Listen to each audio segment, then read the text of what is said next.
चलिए हम लोग स्टार्ट करते हैं कि हम लोग थे कि नेट परचेज कैसे निकालते हैं। तो नेट परचेज में हम लोग क्या करेंगे, पहले total purchase minus purchase return या रिटर्न आउटवर्ड कर लेंगे। ये बिजनेस में दो प्रकार का परचेज होता है, या तो कैश परचेज हो या क्रेडिट परचेज हो। इस कैश परचेज और क्रेडिट परचेज का जब हम लोग सम करते हैं it becomes total purchase and after deducting amount of purchase return, ठीक है, तो आपका आ जाता है नेट परचेज। उसके बाद हम लोग देखेंगे आपका नेक्स्ट फार्मूला कि ये मार्कर अगर हम 10 रुपये में बनाए हैं तो इसका जो कॉस्ट होगा, जिसको हम लोग बोलते हैं कि जो मार्कर, ये मार्कर अगर हम मार्केट में बेचना चाह रहे हैं से इसका कॉस्ट लगा 10 और बेचे इस मार्कर को 15, तो अकाउंट्स में इसी कॉस्ट को यहाँ पे बोला जाता है COGS, मतलब जो गुड्स आप मार्केट में बेचना चाहते हैं उसका लागत क्या है। तो अगर हम लोग कॉस्ट ऑफ गुड्स सोल्ड निकाले, अगर हम लोग कॉस्ट ऑफ गुड्स सोल्ड निकाले कि जो कमोडिटी हम लोग मार्केट में बेच रहे हैं उसका लागत क्या होगा, तो सबसे पहले हम लोग ओपनिंग स्टॉक ले लेते हैं। ओपनिंग स्टॉक का मतलब जो पिछले साल का रॉ मटेरियल होगा वो इस साल आपका ब्रॉट डाउन हो जाएगा। हाँ, ये भी याद रखेंगे कि अगर कोई बिजनेस नया इस्टेब्लिश हुआ होगा तो उसमें ओपनिंग स्टॉक का कॉन्सेप्ट नहीं होता, बिकॉज वो एग्जिस्टिंग कंपनी है नहीं, या एग्जिस्टिंग फॉर्म या आपका जो भी मैन्युफैक्चर जहाँ पे सामान होता है, ठीक है।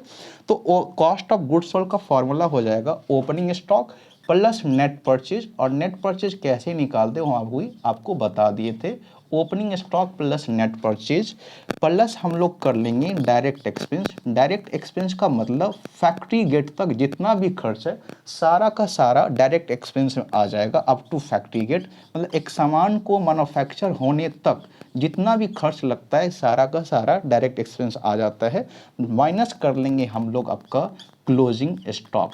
तो ये याद रखना है कि COGS का जो फॉर्मूला होता है opening stock plus net purchase plus direct expense minus closing stock. दो फॉर्मूला और हम COGS का आप लोग को लिखाएंगे।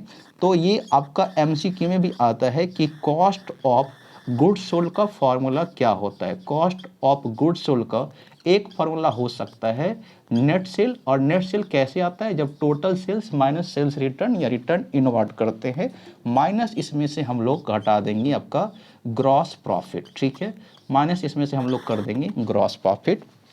फिर जो 8 नंबर फार्मूला है वो भी यही है कि कॉस्ट ऑफ गुड्स सोल्ड का फॉर्मूला क्या होगा। टोटल इसमें हम 4 फार्मूला लिखाएंगे। Cost of goods sold equal to net sale, ठीक है। नेट सेल कैसे आता है अभी भी बताए थे, total sales minus sales return plus कर लेंगे हम लोग यहाँ पे ग्रॉस लॉस, तो भी आपका क्या आ जाएगा COGS।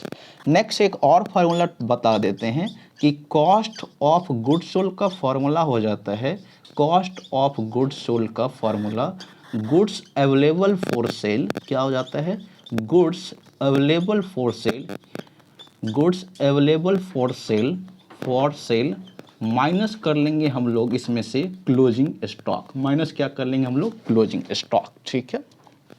देन अगर हम लोग ये जानना चाहते हैं, ठीक है, कि एडजस्टेड परचेज का मतलब क्या होता है, तो याद रखिएगा कि एडजस्टेड परचेज में हम लोग क्या करते हैं, वो सबसे ये इम्पोर्टेंट थोड़ा फार्मूला होता है, ठीक है। एडजस्टेड परचेज का मतलब होता है जो पिछले साल का ओपनिंग स्टॉक है वो इसमें ऐड होगा, प्लस इसमें नेट परचेज भी ऐड होगा, और माइनस होगा इसमें क्लोजिंग स्टॉक। तो हम लोग ये ध्यान रखेंगे कि अगर क्वेश्चन में एडजस्टेड परचेज दिया है, अगर क्वेश्चन में एडजस्टेड परचेज दिया है तो ट्रेडिंग अकाउंट के डेबिट साइड में केवल एडजस्टेड परचेज लिखेंगे, ना तो ट्रेडिंग अकाउंट में ओपनिंग स्टॉक लिखेंगे डेबिट साइड, और ना ही ट्रेडिंग अकाउंट के क्रेडिट साइड में हम लोग क्लोजिंग स्टॉक लिखेंगे अगर एडजस्टेड परचेज दिया है। तो ये सारा फॉर्मूला आप लोग लिख लीजिए।